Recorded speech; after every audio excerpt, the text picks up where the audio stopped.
How many here have felt like they're drinking kind of fire hose? I did, and I'm the one giving the information. And not only that, but how many here are thinking this information's great, but how do I use it? You know, and I know that there's parents and grandparents here, and this is for you guys. I know that you guys have a hard job, hard job, difficult job. You guys have a difficult job. Navigating the world isn't getting easier. It's getting more and more difficult. And your kids and your grandkids, they're going through it. And some of you guys might be here in, or at least experiencing at certain times, moments of despair, nervous for your kids. I am for mine, to be honest with you, and they're young and fairly sheltered. But the next generation and then the generation after that, they have a lot going on. So what I'm hoping to do is give you guys a game plan on how to engage not just your kids or grandkids, but anybody out in the culture. You know, I shared a little bit about my story, and I'd like to share maybe just a little bit more. You know, in 2005, I moved from Washington, D.C., where I worked at a law firm, Jenner & Block. I moved to California, ultimately Hollywood. It was my first night in California. And my sister, she was living in the valley, and she had brought me to a work function, a party at some person's apartment. And and I was standing outside on the balcony, overlooking the city. So this apartment was up on a hill behind Los Angeles, and I was looking out at the skyline and thinking, oh my gosh, this place is incredible. I can't wait to take this place over, is what I was thinking, you know. And I'm standing out there taking in the view, and then in the front door of the apartment walked the most amazing girl I'd ever seen in my entire life. Some of you guys can resonate with what I'm saying. You know, and she was like, she was perfect. You know, she walked in and she was very confident. She kind of commanded the room. She was loud, and I don't know if you guys have noticed this, but I'm loud. You know, and everybody kind of wanted to touch her. Everybody kind of wanted to talk to her. She was very popular, and I was like, wow, who is that? And I had a little bit of a reputation because my sister had said that, oh, my brother's going to be moving here. You should meet him. So she kind of knew I was going to be there, and Rihanna is her name. She's now my wife, and we'll get there. And when she's walking, she makes a beeline for the balcony, and she walks as fast as her little legs will take her, and she walks smack into the screen door. Ha! And she fell back on her bottom, and she flipped her brown hair back, and she let out the most amazing, loud laugh I had ever heard. And actually that night, it was my first night in LA, my first night meeting her, I actually told her I loved her. She was sitting next to her boyfriend. and because that's the kind of guy I was. I was bold and I was direct. You know, and then you guys know a little bit of the story if you were here this morning in either of the two sessions. We got to know each other, and eventually we started dating, and eventually during our dating process, it wasn't all roses and sunshine, guys. I would dig into her, you know, and I would challenge her worldview. I'd be highly, in certain instances, highly offensive. You know, and I'd ask her about the reliability of the Bible, and I'd ask her about evolution, and I would ask her about how can a man die and then rise again? You know, and the question that's kind of been threaded throughout the presentations today is how would you guys respond? And some of you guys, like I said, are going through this right now, maybe with your kids. Maybe they're asking really difficult questions. Maybe some of them are aggressive. Maybe you guys know people in your life that maybe aren't your children, but they're grandkids, or maybe they're coworkers or neighbors, and they're aggressive. How do we deal with somebody who's how do you deal with a John Noyes, an atheist John Noyes, in your life? How'd you feel if you get pressed in? Like when your students, when they come to you with these hard questions, how are you guys feeling when that happens? Oftentimes, I don't know, there's usually three types of people when they get challenged. You know, there's the one type of person that's like, yes, they like relish the chance. I can't wait for this guy to call me a bigot, right? And that was like me. As an atheist, I love the challenge. And now as a Christian, I'm like, man, I hope I get challenged. I hope they ask the high questions. But I think this kind of personality is rare. Then there's some that are probably like, yeah, maybe I'd be willing to to dig in and engage, but I'm kind of nervous. And then a lot of you guys, and you guys might be able to resonate with this, you guys try to avoid the conflict because you're nervous. And I think that we're nervous and afraid to engage for one of two reasons, and a combination of these both. The first is that I think that as Christians, we put too much pressure on ourselves. I think we put too much pressure on ourselves. And the second is because we're not equipped, we're not prepared, we have no game plan. So what do I mean when I say that we put too much pressure on ourselves? Well, sometimes we feel like we have to lead that person we're talking to Christ, like on the spot. Or parents, I'm here with you. I've got 4 kids that all I want, I don't care if they become doctors, lawyers, seamstresses, trash people, bricklayers. I just want them to know who Jesus is. That's my main concern. And it's a concern. And I'm nervous because I see the culture out there. So I put this pressure on myself. And sometimes the pressure, and I'm just like you guys, I know I'm supposed to be like the professional Christian up here, right? A Christian apologist. But sometimes I'm like, what if I don't know the answers? What if I can't do that? What if they say something that I don't know how to respond to? I'm right there with you guys. So today, what I want to do is I want to show how we can form a bridge from the content to the conversation, from the scholarship to the relationship. Guys, I travel a ton. And I speak at conferences like this, and I go to even more conferences and sit there, and oftentimes I feel like there's something missing sometimes. And it's this bridge.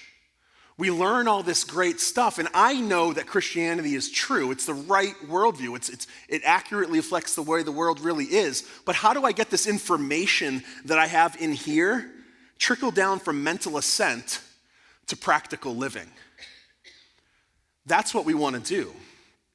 I think that this missing element is this bridge. And then how do I do it? How do I do it without looking super weird? Or especially in front of your kids. You're putting yourself at risk, your relationship with your children or your grandchildren. How do you do it in a way that you don't look weird? How do you do it in a way that doesn't get yourself trapped in a corner? What if they ask questions I have no idea about? Well, that's what I'm going to give you guys now over the next, Pastor Chuck said I have, 2 hours for this session? Wouldn't that be great? Some of you are like, yeah, and most of you are like, oh my gosh, I hope he's joking. I'm joking, kind of. It's an hour and a half. No, I'm just kidding. No, I want to give you guys an insight that changed my life. Not like Jesus changed my life, but this changed the way I do evangelism. This is from Greg Kokel, and all of this stuff can be found in, Greg's my boss at Stand to Reason, and all of this stuff can be found in his book called Tactics. I'm not giving a shameless plug for this book. But I will tell you this, before I was a pastor, before I was at Stand to Reason, any of it, my wife and I reread Tactics, and I ended up buying 100 copies of the book out of my own pocket and giving it to every student in our youth group because it changed me. And this is one of the underlying principles that changed my thinking. But before, it's gardening versus harvesting, and let me explain what this means. Before any harvest, there's a considerable time of gardening. What do I mean by that? Before most of us, if you think about your own life, most of us have a bunch of time that kind of leads up, where you weren't Christian, and it leads up to all of a sudden you becoming a Christian. There's a considerable amount of time, whether it be through relationships and talking to people, researching and reading and digging in and asking questions and doubting and reconsidering and forming your thoughts and then pressing in and testing if they're true. This is gardening. And then there's a time where, wait a second, you're ready for the harvest. And you just fall into the basket. Most people, if you think about it, I think this is true. This is true of me at least, and I think it's of all the times I give this talk, it's true of most of the people in the audience. Most people have a season for considering the gospel. And Jesus, he actually talks about this. I don't know if you guys have ever caught on to this here. In John 4, do you not say then, there are yet 4 months and then comes the harvest? Behold, I say to you, lift up your eyes and look on the fields, that they're white for the harvest. Already he who reaps is receiving wages and is gathering fruit for eternal life, so that he who sows and he who reaps can rejoice together. For in this case, the saying's true. One sows, the other reaps. I sent you to reap that for which you have not labored. Others have labored, and you've entered into their labor. Notice, guys, there's two groups. There's people who sow and then people who reap. What can we pull away from this? Well, there's two groups. That means not everybody's a harvester. Some of us are gardeners. I'd actually say that probably most of us are gardeners. Most of us are gardeners. So take the pressure off. We're just gardening, tilling the soil, planting seeds, watering it, trusting God that he'll bring a harvester along in that right time. Most of us are harvesters. And this drives me nuts at first because I'm friends with some serious evangelists. I know this guy, his name's Nick Vujicic. I don't know if you know him. He's got no arms and legs. And he travels the world and he preaches the gospel. And I will be with this guy in an elevator. And from the time you go from floor 1 to 5, he's led 4 people to the Lord. And I'm sitting there what is going on here? How are you? Well, he's a harvester. He's a harvester. Those people, I would be willing to bet, every one of them, if you would ask, it was not the first time they heard about something of Jesus. I would be willing to bet that Nick was just that last chain in a series of events. And he's being faithful with what God's given him. He's a harvester. Most of us are gardeners. And we too need to be faithful with what God's given us. The harvest is easy also when it's done right. When there's a considerable amount of time of gardening, the harvest is easy. And notice this. There's a couple takeaways here. There's 2 seasons. There's 2 kinds of workers. But there's one team. We rejoice together. And also notice that the Lord is over the whole process. So take the pressure off of yourself, guys. God is responsible for your kids' salvation. Not you. You don't resurrect anything. God does. We still need to be faithful. We still need to be ambassadors for Christ, begging on behalf of Christ to be reconciled to God, 2 Corinthians 5:20. Right? So we want to be faithful with this, but how are we faithful? We just do a little gardening. And notice we're all on the same team, and this gives me great joy. We work together to the same ends. Do you think, okay, for example, I've been talking to my mom for 15 years about Jesus. I've been talking to my brother for 15 years about Jesus. Same with my sister. Do you think if my brother called me up tonight, I'm sitting in my hotel room, I'm buttoned up for bed, I'm packed up to get on my flight tomorrow morning, and my brother calls me, he's like, hey, John, I got great news. I was talking to my neighbor Sam, and he led me to the Lord. I'm a Christian. Do you think I'm going to be like, wait a second, why is Sam in my garden? Why is Sam trying to harvest my fruit? No, I'm going to be like, praise the Lord. Dan, oh my gosh, now we're really brothers. Praise God. Of course, because we're one team. And we work together, harvesters, and we harvest and we garden together. One can't do the other without the other. So it's one team and it's God's team. So how do we make the most of the brief opportunities that we have? And even raising kids, trust me, I know this, guys. Our time is brief with the students. How do we make our time count? Well, we need that game plan, which is the second reason why I think many of us don't engage. So my goal here is just to do a little gardening. And this is a saying that we have at Stand to Reason. All I'm trying to do is put a stone in somebody's shoe. Have you guys ever had a stone in your shoe?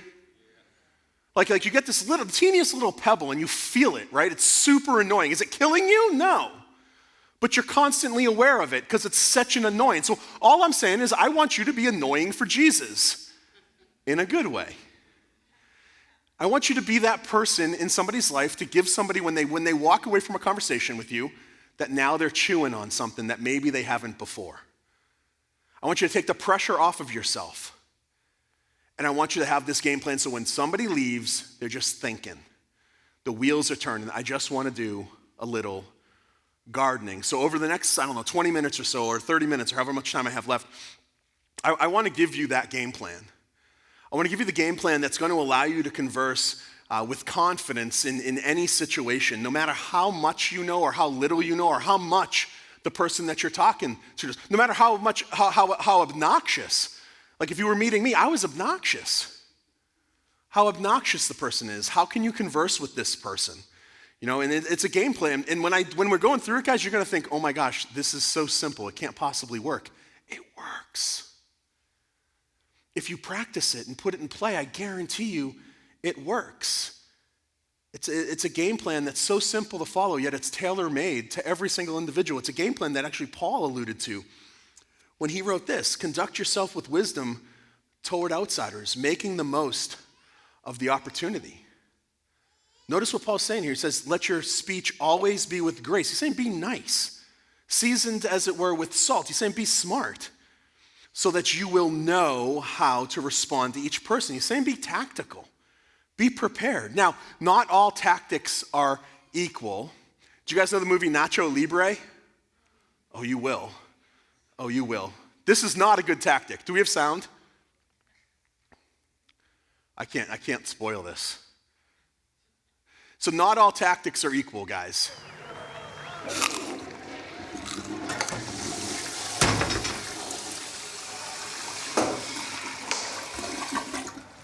I'm a little concerned right now about your salvation and stuff. How come you have not been baptized?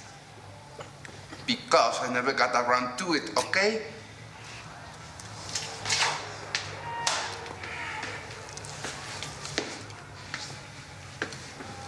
I don't know why you always have to be judging me. Because I only believe in science. But tonight, we are going up against Satan's caveman. And I just thought it would be a good idea if you... Felicidades. You have been baptized, right? Not all I do not recommend this kind of tactic, guys. This is really funny, and Jack Black's amazing in this movie. But guys, when I'm doing something, when I'm out there and talking on the streets or at colleges or whatever, if I'm talking to my kids, I'm not trying to get into a fight. Because when you think about it, we don't want people to get mad, because if you get mad, you don't win. If the person you're talking to gets mad, you don't win. So if anybody gets mad, you don't win. And this is the value of using a tactical approach, I think. Tactics, and keep in mind, guys, because these are powerful things, they're not tricks or slick ruses. They're not clever ploys to destroy the atheist. They're things that we can engage in, and not even just about spiritual things, but about normal, everyday life. It's something that we can put in our tool belt so that we can have more confidence when we answer those questions, when we come up to our students, and when we come up with our neighbor and they have questions and they want to know things, or even if they just lay statements on you.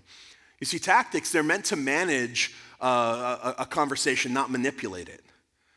And they're going to allow you to maneuver through the conversation and keep you, and this is important, keep you in the driver's seat. And the tactic that I want to talk to you about today is called the Columbo tactic. Now, some of you might know who Lieutenant Columbo is.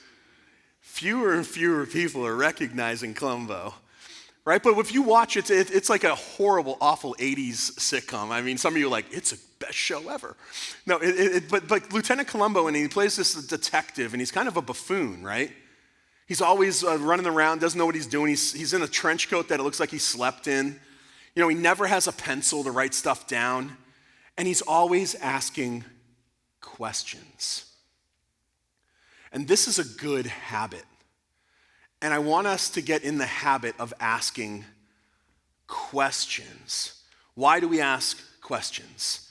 The key to the Columbo tactic is that the Christian, you and me, we're able to go on the offensive in a very, very inoffensive way, with carefully selected questions to productively advance the conversation to its next point. So Columbo's your game plan. It's asking questions. Why questions? Well, guys, questions are polite. Get you information about what the person actually believes. It takes the focus off of you. It keeps you in the driver's seat. Guys, let's just be honest. Who doesn't like talking about themselves? In the course of a conversation, who doesn't like telling you what they think?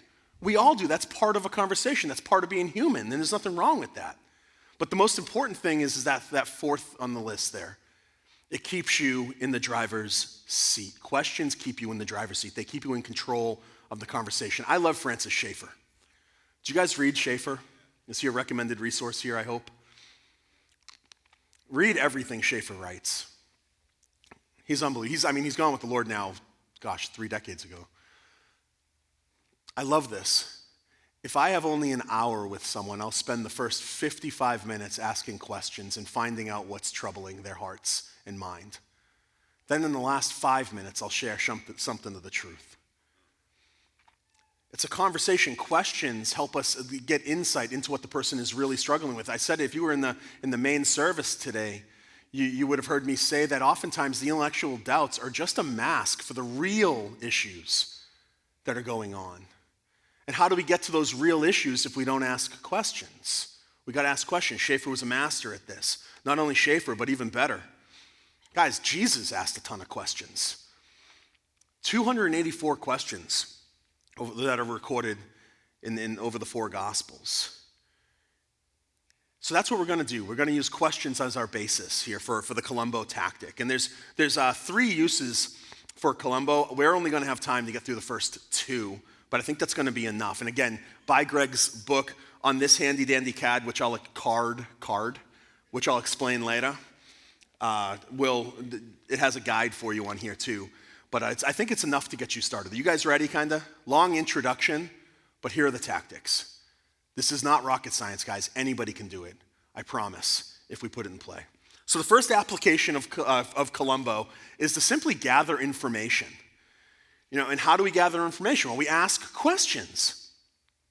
Questions, they can be a casual conversation starter.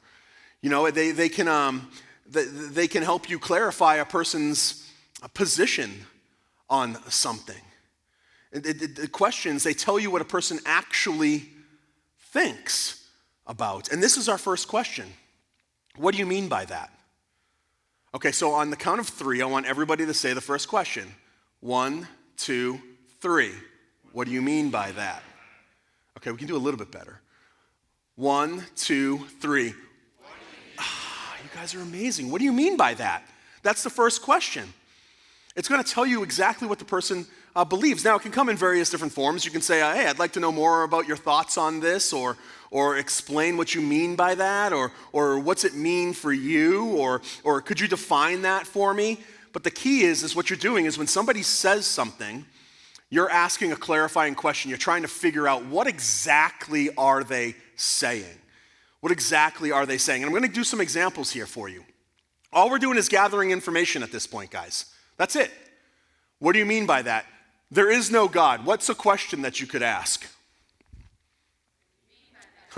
Yes. Thank you. This is what I want. Yes. What do you mean by that? How about this?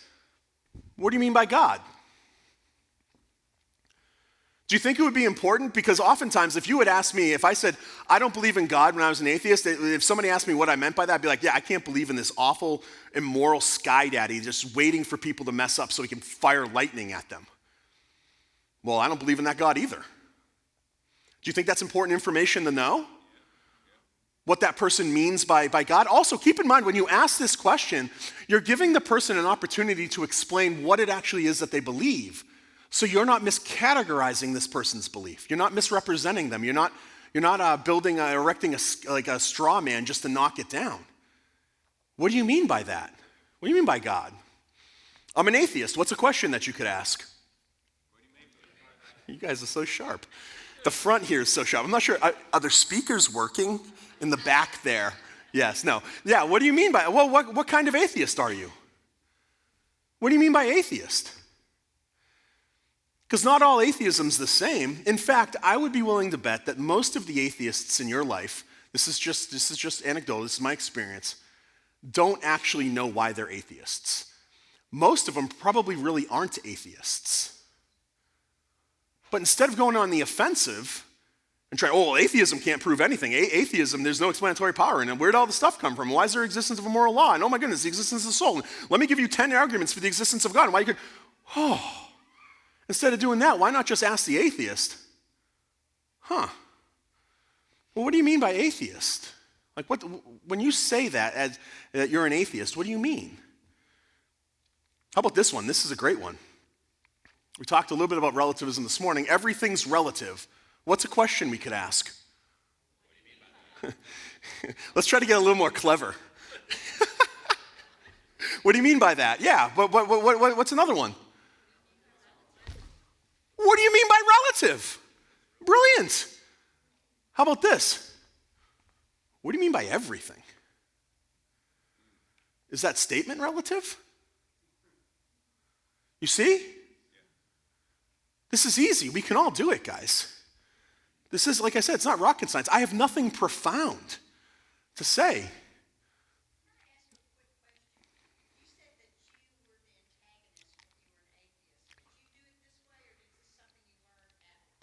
I learned this way after. Yeah, after I was a Christian. But I'll tell you what, guys, I can't tell you how many times when I talked to Christians and made claims, I was met with either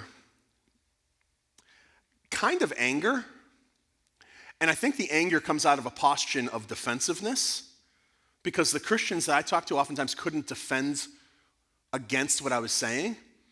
And this is where we started. Right? Why do we feel like that? Well, sometimes, and I'm honest with you guys, like I feel that way sometimes. Because we don't have a game plan. Because we haven't thought ahead. Like when we train for battle, right? When a soldier trains for battle, they train before the battle. They don't wait for the battle and then start training. We are in a battle. We need to train now for what's coming. And this is a way to do it. We get a tactic, and the first tactic here is, what do you mean by that? You ask this exploratory question. You're gathering information. What do you mean by everything? What do you mean by relative? What do you mean by atheist? It sounds obnoxious, but it works, guys. You're intolerant. What's a question? What do you mean by that? How would you take some of the information that we talked about this morning and ask a question similarly? What do you mean by intolerance? Because you know what they're going to tell you? You're not agreeing with me. That's what they're going to say. Because tolerance has become, by definition in the culture, what they want to say is tolerance is total capitulation, total acceptance, total affirmation. Well, that's not what tolerance is. You know, to be tolerant of something, you have to disagree with it. This is information that we can now put in play that we learned from this morning by asking a question. We don't even need to go on the offensive. What do you mean by intolerant? Well, you're disagreeing with me. Aren't you disagreeing with me? Are you intolerant? Right? It really is this simple. I know some of you are like, no, it is. You know, and I think it's really, really important. What do you mean by that? You can ask it all day long. You know, this is the first application. Do you guys see how easy this is? Yeah, heads are nodding. It's super easy. Ask it until the cows come home, guys. If there's any ambiguity in a conversation, if there's any instance where your student or somebody you don't understand what it is that they say they believe, ask them. I talked to a bunch of you guys during the breaks. My daughter says she's spiritual but not Christian. Whoa. If you're in the room, what was my advice? My advice was, why don't you go ask your daughter more about what she believes? Instead of feeling like now you have to figure everything out about New Age spiritualism, just ask her, because probably what you're going to read in the book isn't going to categorize your daughter anyway. What do you mean by spiritual? This is why whenever somebody comes to me and says, I have a friend who's an atheist, what resource can you recommend? Well, buy your atheist friend a cup of coffee and ask him what he believes. But when you do it, make sure you're genuinely interested in what he says, which we should all be. Why? Because everybody, and this is where my heart really gets into it, because every single one of us, whether you believe in Christ or not, is made in the image of God. And every single one of us is worthy of dignity, respect, and my time. And they have a story, just like I've got a story, and I want to hear their story, but I want to hear it from them, so I don't spend a ton of time spinning my wheels trying to answer questions that they don't even have, because I've miscategorized what it is that they believe, because I haven't asked the first question. What do you mean by that? Have them spell it out for you. Have them spell it out. Notice what we've accomplished just through this one question. What do you mean by that? It engages the person. It shows interest, genuine interest in the person. It's also causing the person to step back and think. It's giving them space to think about, oh wait, I've never actually thought. I use words like bigot. This seems to be a cultural favorite right now. I have asked this question when being called a bigot probably a dozen times, and I'm not even exaggerating, guys. Not once could the person who named me a bigot tell me what a bigot was. And this is an important principle. Oftentimes, when you guys ask this question, you're going to get what I call the Simon and Garfunkel response: the sounds of silence. Because oftentimes people haven't thought they haven't thought about what they believe. They just regurgitate popular slogans. And this is true of the Christian, by the way, as well, not just the non-Christian. We want to make sure that we know what we believe, so that if somebody asks us this question, we can answer it. And also notice, guys, that there's no pressure here. Is there any argument? I'm just having a conversation. You say something to me, don't get upset and just be like, oh, you know what, yeah. I mean, maybe I am a bigot. I don't know. Can you tell me what you mean by bigot? And then we can talk about if I am one or not. It's easy. Do it all day long. You can do it whenever you want, but there are limits, by the way. There are limits. If your wife calls you an idiot, do not ask, what do you mean by that? Because your wife just might tell you what she means by that.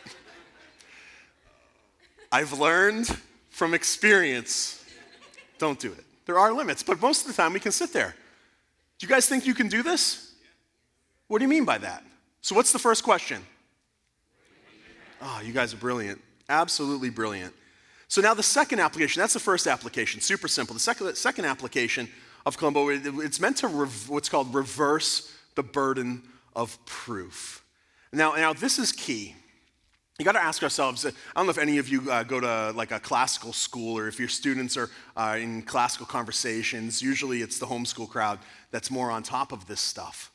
But there are two parts to any argument. What do you need to have an argument?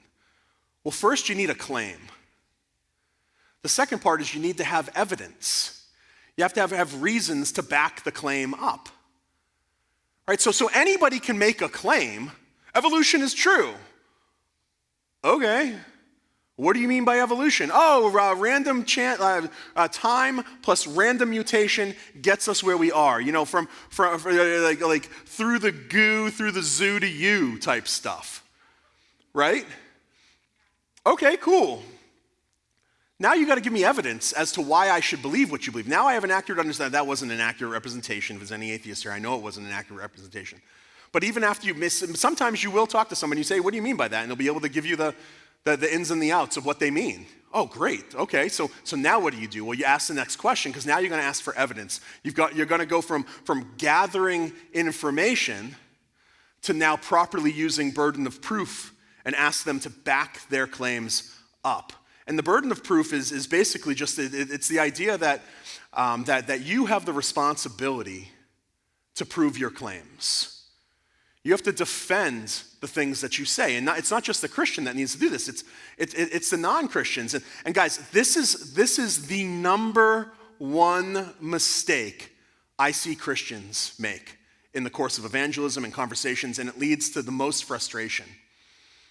Because we assume the burden of proof far too often. Somebody makes a claim, and then we go on the offensive trying to show why that claim is false. But all that person has done is the first step of making an argument. They haven't offered you any reasons why they believe it. I don't believe in special creation because I believe in the multiverse. Okay, well, what do you mean by the multiverse? Well, there's a system of possibly infinite, related but separate universes that are constantly going on. Okay, fantastic. Maybe they know what they're talking about. Now, could you give me some evidence as to why you believe in the multiverse? Back up your claim. Make people defend what they say. No more free rides, guys. At this point in the conversation with anybody, we have made zero claims. We've made zero claims. We're just listening to what somebody says. We're understanding what exactly it is that they're saying, and now we're going to ask them to prove it to us. So yeah, we'll offer a definition. They have to have more than a good imagination. They need reasons just like we do. So here's the second question. How did you come to that conclusion? So what's the first question? What's the second question? You guys are so quick. Yes. The second step in critical thinking, guys, is determining the reasons for the claim. And the key question here is how'd you come to that conclusion? Alternatives are why'd you say that, or what are your reasons for holding that view? But notice something, there's a few things going on here. Notice this question actually assumes, you're giving the person the benefit of the doubt, it actually assumes that the person that you're talking to knows what they're talking about. And they have good reasons why they believe it. You're assuming the best of the person, that they've come to the conclusions for real evidence, and not just asserting a view. The first question, what do you mean by that, tells us what we think or what the person thinks. And the second question helps you learn how the person thinks. It's going to give you valuable information on how to question further. And guys, on this one too, if they answer the first question, don't be surprised if, again, you get the Simon and Garfunkel response, just blank stares. Because many of us maybe some of us know what we believe, but a lot of us don't really know why we believe it. Your students, I think, oftentimes oh man, is this being recorded? Is it broadcast? Because I don't want to, my daughter will kill me. This girl that's not related to me, who's 13, she loves pressing in on me. I don't know if any of you guys are experiencing this with your kids. She has a question about everything I say at this moment in time. And she's constantly pushing in. She's not taking anything for granted. What I do is I ask her questions in return. Like we'll be talking about certain moral issues, or religious pluralism is a big thing, that many different religions can be true right now in our house. So instead of me just diving in, what I'm doing is I'm asking her these questions. Well, honey, what do you mean Christianity? Like she has a friend who's Jewish. She's got a Jewish family. Well, honey, what do you mean you think that she's going to be in heaven? Well, heaven's a place where, I can't even go down this illustration because, she says some amazing things that I follow up questions to, but mainly she just says, well, because I think God loves her and she's going to go to heaven. Well, my next question to her is, sweetie, how have you concluded that that's true? Give me reasons. And that's for us right now where the conversation stops. Now it's up for her to go get reasons, and then she'll come back. Or not. Oftentimes she goes and looks for the reasons and realizes, oh wait, that is right. And she'll be, oh wow, okay, she'll form a conclusion. She has a conclusion that's pre-made, and then she'll change it based upon my questioning of her. She knows what she believes, and then I ask her for the evidence. Well, how'd you come to that conclusion? And then sometimes, you're going to get blank stares because sometimes we haven't thought through. A lot of people haven't thought through why it is that they believe what they believe. And then this is especially true in our culture today, where we are just defined by, slogans and hashtag moments, short clips of gotcha moments. So ask this question, And also, this is important, guys. It shows why they believe what they do. So let's take it to the next step. Let's take some examples here. All right, the universe that we live in is just one of many universes. We touched on this before. God didn't create it. It's just one of many universes. Well, the question I'm going to ask, I'm going to give you a freebie here. The question I'm going to ask is, well, what evidence do you have that proves the multiverse?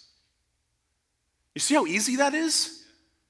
Like, I don't need to go and read 20 different science books that aren't probably going to line up.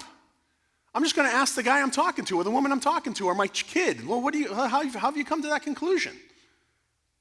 What evidence do you have? Show me. This is a good one. The Bible's full of contradictions. This is a really good one. What's a question next time you hear this from somebody? What's a question that you could ask? Oh my gosh, ask for examples. You're asking them to prove it. Okay, I'll give you the benefit of the doubt. Bible's full of contradictions. Can you show me? How many people, average people out there, do you think can pull out a Bible contradiction like that? No one. No one. Well, mainly because they don't exist. But, they don't know what they're talking about most of the time. Say here, even better. Hey, show me. Like, you might be right. And if you're right, I want to know about it. Could you show me? Crickets. Crickets. Simon and Garfunkel. All day, every day. This one's a great one, too. Religious pluralism. I just went through this with my daughter. All religions are the same. Well, what makes you think that, is what I'd ask. What makes you think all religions are the same? Oh, well, they all have the golden rule. Like love others. Do unto others as you wish would be done unto you, right? And a lot of them do. But we go through what we went through in the first session. Well, let's talk about this. Yeah, there might be some similarities, but are there any differences? What do they say about the life of Jesus? And don't answer it, just ask the questions. All religions are the same. Maybe. What do the three major monotheistic religions say about the person of Jesus? Do you know? And let them answer. And then they'll come to their own conclusions. I love using this. Beware of... So I was in Germany teaching much of this stuff, right, to a bunch of English learning students at an English learning camp. And I met this girl. She was a counselor there. She was American. Her name's Gina. And she was at Cal Poly Pomona. She was about to be a sophomore there, and she was studying philosophy. And when we got back to the States, she called me distressed because it was like a scene out of a movie, guys. She goes to her Philosophy 201 class, and the professor says, hey, are there any Christians in the room? If you're a Christian, could you please raise your hand? And her and a dozen or so other students raised their hands. And this is, no lie, this is what the professor says. He says, it's my goal at the end of this class, when I ask for Christians to raise their hand, no one raises their hand. Right? And Gina's like freaking out. She's like, what am I going to do? Am I going to, she literally, she was a go-getter. She's like, hey, should I crush this professor? Like all semester long. I'm like, that might not be a good idea. If you care about your grade. How about we talk about this a little bit, and we prepared, and this is what's called the professor's ploy. It's a simple understanding that the person with the microphone always wins.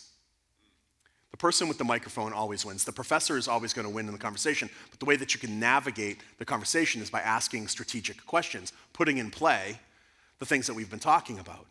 So when the professor gets up there and goes on his anti-Christian tirade and says, oh yeah, you silly Christians, you believe in an antiquated myth book that's full of all of these stories that aren't proven. What could Gina do? What do you mean that the Bible is an antiquated myth book? This is what she did. What do you mean it's just filled with like make-believe stories? Oh yeah, this is what the professor wants to do. Oh yeah, well Gina, how about this? I will give you the microphone. Why don't you come up here and tell us why we should believe the Bible is historically reliable? This is what she said. I'm so proud of her. She said, actually, I appreciate that, but I'm not claiming anything right now. You're the professor. I'm just hoping you can teach us why you believe what you believe. Yay! She's not making any claims. All she did is ask a question. And she got them. Because we practiced this stuff. Not that example, because we didn't have the example. But we practiced the Columbo tactic over and over again. What do you mean by that? How did you come to that conclusion? She didn't allow the professor to reverse the burden of proof. You see what he tried to do there? He tried to take the burden, which was on him because he made a claim, and then he tried to put it on her to support a claim that she never made. And she had her wits about her and was able to keep that burden where it belongs, on the professor. And do you know what she was met with? Silence. That must have been agonizing for him. It must have been agonizing. I actually kind of feel bad for him at that point, you know. But this is how powerful it is. You know, and because when you do this, when you follow these tactics, and I encourage you over the next 2 weeks, you know, constantly be asking these questions of anything, not just spiritual content. You know, well, students, if you're here and your parents say, hey, go clean your room, you might just want to go clean your room. You know how to ask questions. But like when people make claims, just don't take it for granted. Ask, what do you mean by that? How'd you come to that conclusion? And you guys are going to be amazed. I guarantee you, you're going to be amazed at what you guys discover. You're going to find out two things. One, non-believers especially, they're not as like scary as you think. Two, you're also going to find out that non-believers especially, they're not nearly as smart as you think. Three, guys, it's not even in my notes, but I'm just thinking through it for you guys in your context here with students. If you start asking questions, I think that you're going to find out that your students might not be even wrestling with the things that they think they're wrestling with.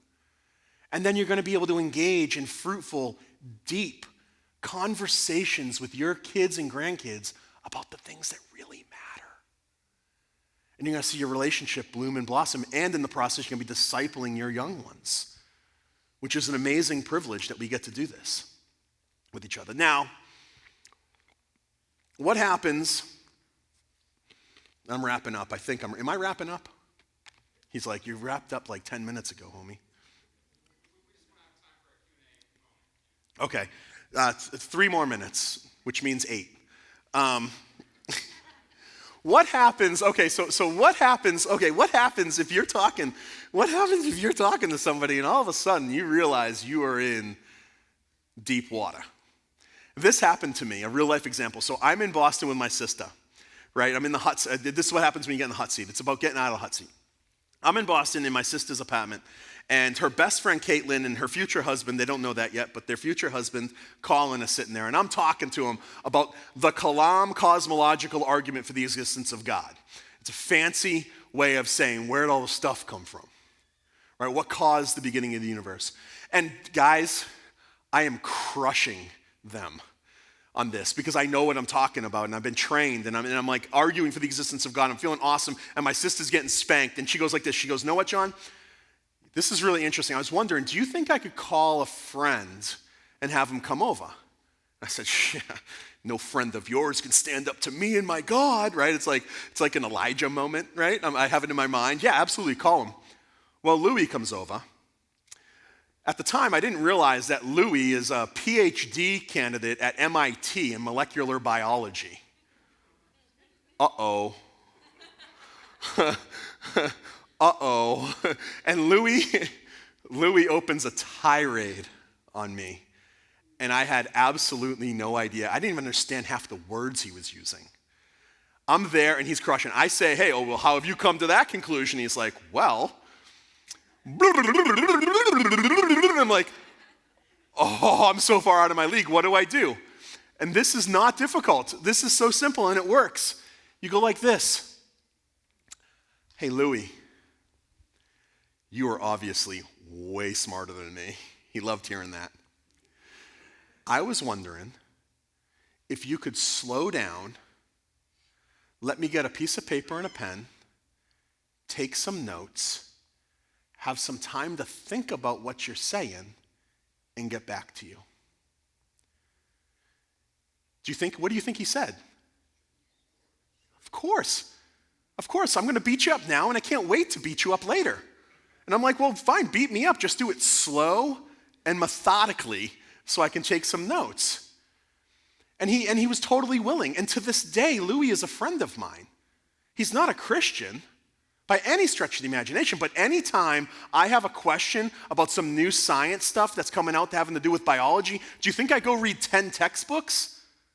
I call my friend Louis and say, hey, have you heard of this trend in science? Is it something I should be concerned with, and can you explain it to me? Notice how easy this is, because normally before I had the tactic, my face would get red. I love confrontation, guys. Like, I'm one of the rare people that's like, let's do it. I worked in law firms. I love the argument. I would have been like, face red. I've been all flustered. I would have been like, oh, I probably would have said something I regret. But because I had a tactic, I was able to say, in my mind, whoa, this guy knows what he's doing. I need to be quiet.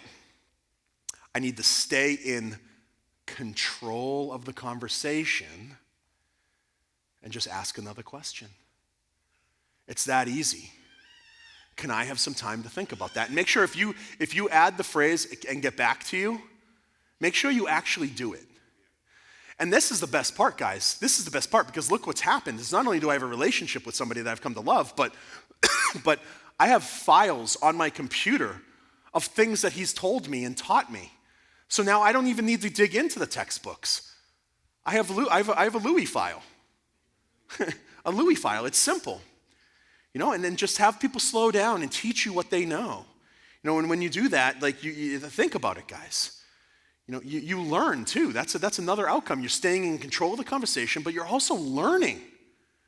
You're learning about something that you didn't know about, which is so cool.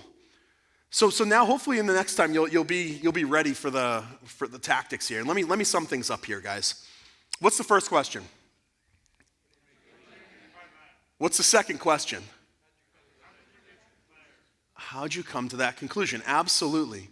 And let me say something. I'm going to say something that's controversial.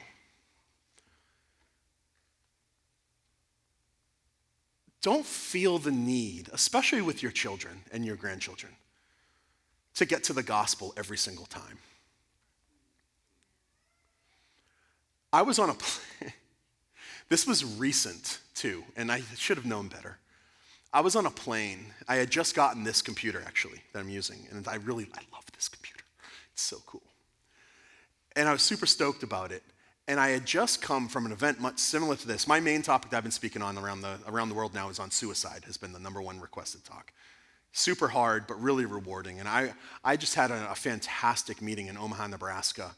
And literally, guys, lives were saved. And I was on cloud 9, and I saw God work in amazing ways. Some of you guys know exactly what I'm talking about. And I'm on this spiritual high, and I get on the plane, and I'm sitting down in my chair, and oh, Jesus used me. Praise the Lord. You just feel like you're flying. I'm sitting there, I'm on my computer, looking some stuff up, finishing some work up, ready to go home. And the guy who sits next to me, I notice him, and I'm like, oh, I'm going to share the gospel with this guy. It's going to be great. And he sparks up a conversation with me, and he's like, dude, that's a great computer. Oh my God, how do you like the X1? I noticed you didn't get the Carbon. Yeah, it's a fantastic one. 32 gigs of RAM. It's amazing. It's got a terabyte of storage. Do you know who Jesus is? And do you know you're a sinner? And the guy looks at me like, earbud, I'm done. You see how I forced Jesus into that conversation? Homeboy was just wanting to know about my computer.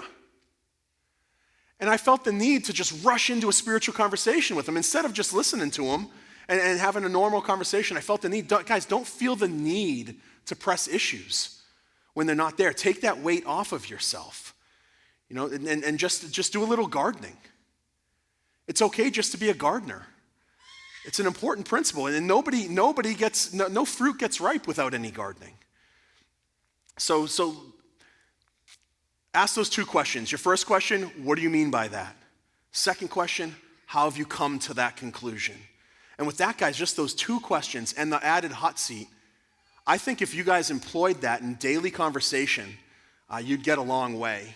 And just briefly, let me mention this before we go to Q&A here, guys. This is our AJ actually did a great job. This is our solid ground card, and they're on a bunch of seats here. If you don't have one and you want one, there's empty seats that you can just grab one off of. We are not going to solicit you guys.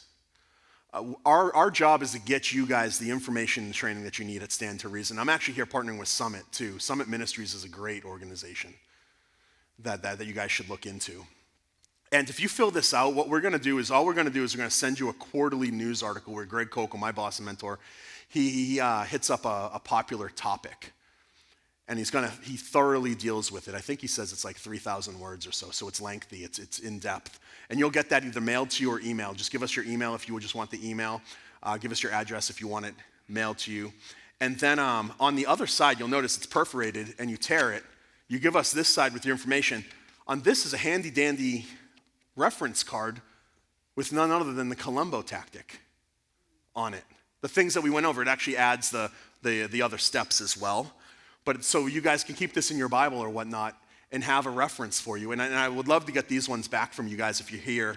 And again, guys, we're not soliciting you. That's not what we're about. We're one church. We're all laboring for the same cause and the same Lord. So what do you mean by that? How have you come to that conclusion? With that, I think I've given you guys a game plan that'll allow you to converse with confidence in any situation, no matter how little you know or how aggressive or knowledgeable like Louis, or even obnoxious like me, the person that you're talking with is. And if you remember one thing, just one thing only from this session, guys, is always ask questions. Thank you guys so much. I appreciate your attention.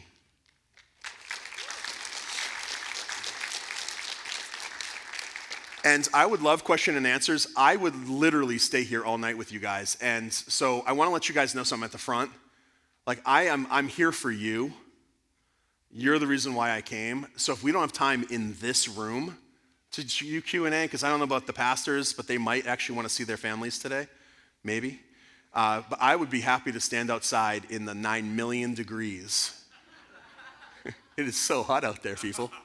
But I will untuck my shirt probably, but I will stay with you guys as long as you want. And that is a real offer. Test me. Okay, so how much time? What do you think? Probably want to allow for maybe 15 minutes or so here. If it goes a little bit longer, we can. But I know, like you said, even you can hang out towards the front at the end. But yeah, I think that would be great. Does anybody have a question for John about any of the sessions, session 1, 2, or even 3 right here for him to answer? The first we do have microphones on either sides. You have to tell us what happened with Gina in the class, right? Yeah. Gina did very well in the class. Yeah, so the question is what happened with Gina? Gina did very well. She's now a public school teacher. She's doing fantastic. And you know what? I think she befriended the professor a little bit, and they spent a bunch of time together. I mean, not best friends. I don't know if you guys can judge me if you want. I'm fine with this. But I actually ended up emailing the professor and asked if he would be willing to debate me on the historicity of the New Testament in front of his class. I said I'd be happy to come down to you, and maybe you could consider it as extra credit for your students. I never heard back. But Gina did really, really well. And I wasn't doing this. Keep in mind, guys, it's hard when I fly in the place because people don't know my heart. My heart wasn't to make this professor look foolish. My heart was to rep Christ in front of these these minds that are being influenced. And if I can just show one.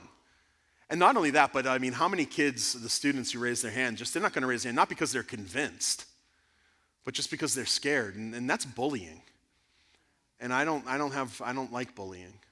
So, but yeah, Gina's rad. She's a firecracker, guys.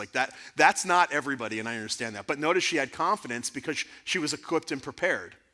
And we had spent, we spent hours on Zoom together, just going over her reading material. The reading assignments that the professor, the main text was Richard Dawkins.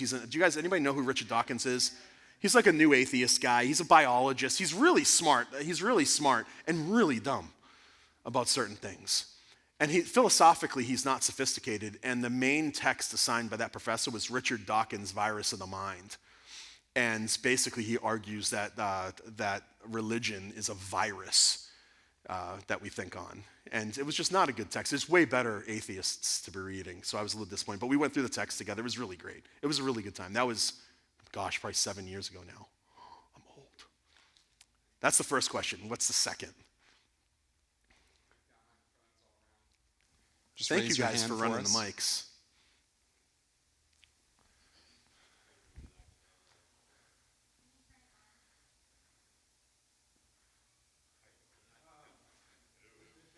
I'll just repeat it so everybody can hear it. No, so I read Tactics about 7 years ago, Yeah. and I'd like to say that the guy that shared it with me, I think, bought 200 books and was half. Yeah.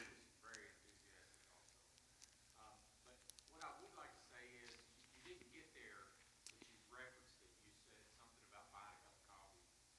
And not every conversation is going to go well. Absolutely. Can you get to the point of when you do offer to take another cup of coffee? Because there's going to be that point in every conversation. Where it doesn't go well? Here's the trick. Oh yeah, so the question is like, you buy a guy a cup of coffee and this is great from the stage and stuff like this, but there will come a time of kind of awkwardness where things don't go well in a conversation. You're absolutely right. Not every conversation is scripted. My trick isn't a trick at all. It's not a secret. Guys, I'm just honest with people. If somebody says something that I have absolutely no idea, I go, wow, I have no idea. And the awkwardness just goes away. You know what I mean? And I usually will say like, hey, I'll get back to you on it. And I try to form a relationship out of it. But I think that if we are authentic, and authenticity goes a long way. And I understand a conversation can get awkward, and they do get awkward. And somebody can call me a name or whatever. Keep in mind, guys, the people who are living in the world, the non-Christians, they're living in darkness. So I think we should have a lot of patience for them. God had patience for me. Our God is a long-suffering God, and thank God he is. So when I'm talking to people and they get irate, I am like the least offendable person on the planet. You know why? Because I've got Jesus. My reward isn't here, and I'm not looking forward to right now. Jesus is preparing a mansion for me. Right? I have Jesus and everything that entails. So when somebody wants to be all haughty-toddy with me and it gets awkward, I let them say their tirade. And I know in the back of my mind, like, you're living in, of course you're bumping into reality right now because you're living in darkness. My job is just to shine a little bit of light. And so I'll try to settle it down. I'll just be honest and real and say, whoa, that got awkward. Do you feel like that got awkward? Am I offending you in any way? Because I'm really not trying to. Are you trying to offend me? Is that what we're going for? Or do you want to have a conversation? And you'll be amazed how far that gets you. You'll be amazed. Does that answer your question? Yeah, I mean, it does. I just think that at some point, we've all been there. It's like, well, hey, I understand where you're at. Let me buy you a cup of coffee. And how about those Grizzlies? Yeah. There's nowhere else to go. It's God. And this is a great point. It's okay to let conversations die. It's okay. If the conversation has run its course, the conversation's run its course. And you can even say that. I said that with my brother when I was standing, if you guys were here in the morning session with my brother and we were arguing about the existence of an objective morality. I used it to segue into something to prove a point, but like we were yelling at each other in a parking lot. Like that conversation's over, at that point. So you just say, hey, whoa, you could do it like this, man. I am getting way too emotional about this and I'm really sorry. Do you think we could reconvene later or not at all? And it's just honesty and authenticity that come through. But it's okay to let a conversation die, 100%. 100%. And this is a good principle. I have this problem with my kids. I just want to, and actually this is a marriage seminar. Maybe that's next year. It's like, but with my wife, man, I have a tendency, because I have that argument of spirit in me sometimes. Oh, I just got to go. No, but I'm right. Husbands, you're never right. Not that right. You know what I mean? And my wife is argumentative too. She has a background in litigation as well. And it's just like, we got to learn to let things go. Let things go. So yeah, good questions. All right, I believe we had another question right here. I got kind of a short statement that I have to tell about myself first. Is I had dyslexia in school. They'd throw things at me and call me names. I was worthless. And that's all I heard going through school. But the Lord was in my life. Amen. And the thing is, I was raised by godly parents, and the Lord ended up convicting me. You're not sharing, and I could go into a long spiel on how you're not sharing my love and your grace. And I want to thank you for going out and training people. And I found through my training, it took a long time. I would go up and I'd share John 3:16 and whatever I could come up with just to get their attention.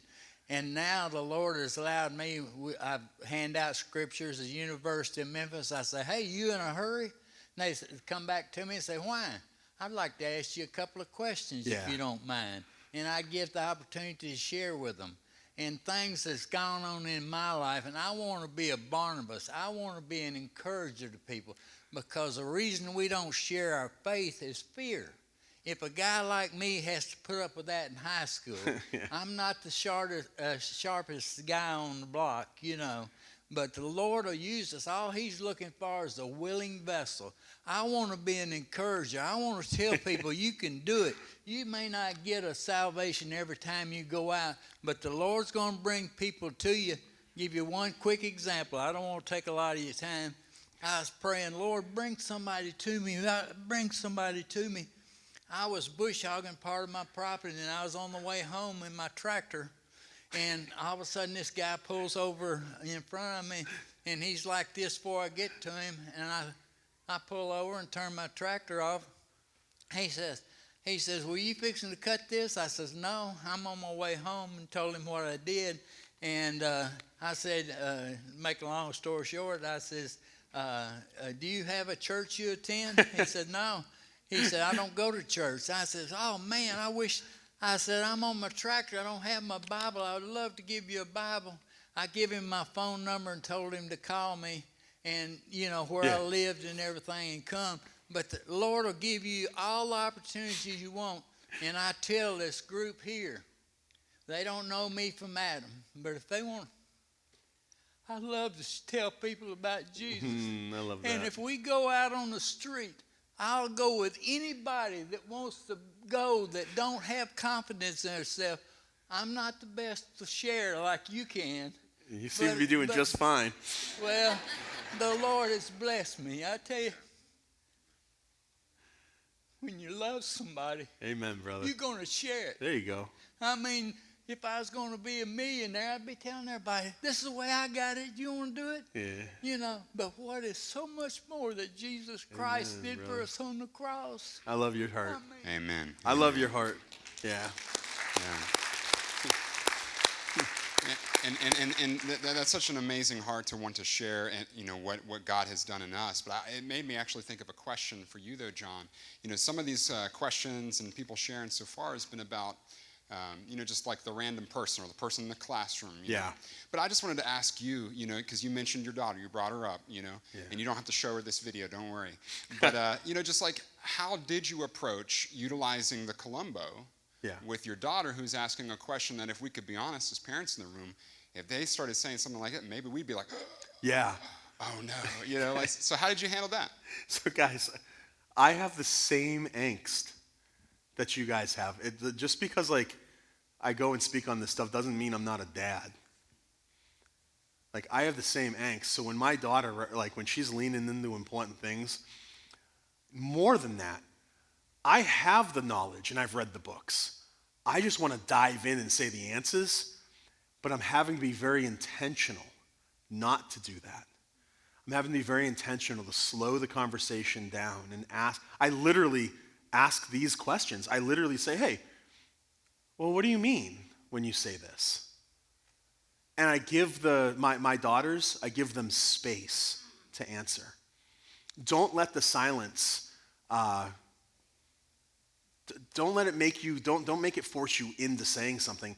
Let the silence rest. What do you mean by that, sweetie? When you said this, what did you really mean when you said it? What were you thinking? If it's just silent, I sometimes maybe for 2 minutes or so, which is a long time, and I'll say, hey, honey, maybe you want to rethink and then get back to me. Yeah, I want to do that. Okay. And then maybe a little bit later over the dinner table, I'll have a discussion with them and say, hey, earlier you said this. Do you want to back off of this statement, or do you have any other reasons why? And sometimes they actually have good reasons, or not reasons why, but they actually understand what they were saying. They just couldn't tell me in the moment because they're 10. You know what I mean? But that space, I've got to tell you guys, learning how to have conversation with my kids has really deepened my relationship with my kids. And something that shocked me, and you guys are probably years, and you guys could teach me. Okay, you guys could teach me. But one of the things that I am loving about being a dad is trusting the Lord to work in their life. It's the most difficult thing I've ever experienced. And I know some of you guys are not liking where your kids are at. Some of you might have adult children that do not like the decisions. But this is the Lord working. And we're not called to be perfect. We're called to be faithful. We're being faithful parents. We're being faithful disciplers. And we're just trying to put a stone even in my kids' shoes. That's how I deal with my kids, man. I just try to be real with them. And I let my kids see me struggle. I mean, appropriately. But like when I have questions, guys, I have questions. There are certain things that I'm in my mind about my worldview that just, I'm like, how exactly is this working out? You know, and I'll talk to my kids about that because Daddy, he travels all over the world talking about this stuff, so he knows everything. Well, no, I don't. I don't have all the answers, and I let my kids know that. So I got questions, and it's okay for you to have questions too. I think oftentimes we think that we think doubting is a 4-letter word. And doubting, I think, in the proper context is okay. It's okay to ask questions as long as you doubt well. How do you doubt well? Well, you doubt in community. You know, make sure that you're providing for your students and your kids and your grandkids an outlet for their doubts so they feel comfortable. No, don't ask that question. No, ask your questions. Because if I don't know, I want to know, and I want to help you find the answers, so you're doubting alongside your children. Does that make sense? Not doubting for doubting's sake. Listen, if anybody's looking for a back door to their faith, you can find it. You can. If you don't want to believe, you could shun Christian worldview if you want. But it's not because you've actually tried it and lived it and it's been found wanting. Because the Christian worldview is just difficult. The Christian life is just difficult. But it's true. And if it's not true, I don't want to believe it. But it is true, meaning it accurately reflects the way the world really is. Does that answer your question? Yes, it does. Thank you so much. Is it on now? Good. We have one more question over here. Sure. First of all, John, thanks so much for coming and presenting today. We really appreciate it. Just great information. I want to go to the presentation earlier today about moral relativism. Sure. And sometimes the conversations that we have that are difficult aren't necessarily always with ones who aren't believers or are non-believers, but they're people even within our own faith. Mm-hmm. And topics like abortion or transgenderism. And so the cancel culture has afforded them a great escape in the statement of, well, I don't want to talk about that because it's political. Yeah. And how do you counter that with a fellow believer and say, no, this is important to talk about this, and here's why? Yeah. That's a great question. You know how I'm not avoiding. I know how I would respond to that question. That somebody says that. If you said that to me, I'd say, what do you mean you don't want to talk about it because it's political? Give me an issue right now that's not political. Give me a meaningful issue. You know, Red Sox are the best team in baseball, right? But like any meaningful issue, you see, it's like this statement like, oh, keep morality out of politics. What in the world does that mean? Because politics and law, by definition, are moral issues. You know, so that's where I would bring it down to. I'd say, well, what do you mean you don't want to talk about that because it's political? Like, why not? It seems to me like we should be talking about it because it's political. You know, why is it that we don't talk about political things? Or is it just this issue you don't want to talk about? And no, this is a really great opportunity. Wow, you got me excited. This is a really great opportunity because if this is a real example and you're struggling with a student or a child or a grandchild or something like this or a grown child, like it's a great, because there's something going on there. There's an internal wrestling that's going on, and they're feeling the tension between the culture and what the culture says and what the Word of God says and what the Christian worldview holds as true. And we can't just let those statements go. We want to lean into that. And maybe even point that out. Maybe, yeah, these are hard issues to talk about, but do you think it's important that we talk about them even though they're political? Yeah, why? Well, because in the case of abortion, we're talking about innocent human lives. We're talking about innocent human life. When is it acceptable? Another question. When is it acceptable to take the life of an innocent human being? When is it acceptable? The unborn, scientifically, it's proven that it's a human being. It's not a chipmunk. You know what I mean?